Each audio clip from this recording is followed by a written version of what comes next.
Caption close Kiev, Ukraine, AP. An anti-corruption agency established in Ukraine 2 years ago was expected to be the driving force that would uproot the endemic graft that depleted the nation's resources and worried its Western allies. But the National Anti-Corruption Bureau of Ukraine instead has come under fire from allies of President Petro Poroshenko who are trying to curtail its operations and authority. NABU chief Artem Sitnik told the Associated Press in a weekend interview that fear is behind the recent attempts by political and business elites to weaken the agency that was supposed to be a visible symbol of reform in Ukraine. The old and new elites are quite scared after realizing there are no untouchables anymore, Sitnik said. Last month, the Security Service of Ukraine and the Prosecutor General's office derailed a sting operation by undercover NABU agents to catch a state migration service official suspected of issuing passports and residence permits for bribes. The agencies accused NABU of illegal eavesdropping and released the names of its agents, blowing their covers. Poroshenko's faction and its allies in parliament also have submitted a bill that would allow lawmakers to fire the anti-corruption agency's director with a simple majority vote. Under current law, NABU's chief can only be fired for a criminal conviction, a provision that was intended to ensure independence.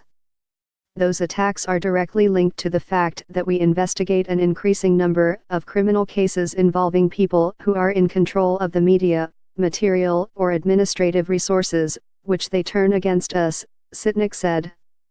Since its creation in 2015, NABU has investigated 461 cases involving business executives, government officials and judges accused of involvement in corrupt schemes.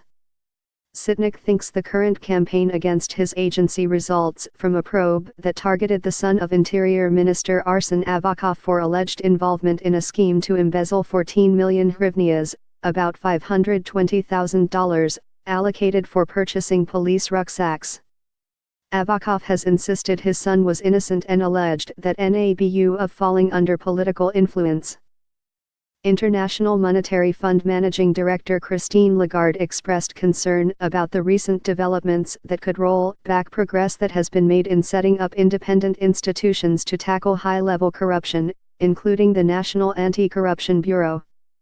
Fighting corruption is a key demand of the Ukrainian society, is crucial to achieving stronger and equitable growth, and is part of the government's commitment under the program with the IMF, Lagarde said in a statement last week. She urged the Ukrainian government and parliament to safeguard NABU's independence and to move quickly to set up an independent anti-corruption court to credibly adjudicate high-level corruption cases. IMF made the establishment of a court where corruption cases could be prosecuted a condition for releasing further installments of a $17.5 billion aid package as Ukraine grapples with the separatist conflict in the east. In what was seen as another attempt to block anti-corruption efforts, lawmakers from Poroshenko's faction and their allies voted Thursday to dismiss the chairman of the Anti-Corruption Committee in parliament.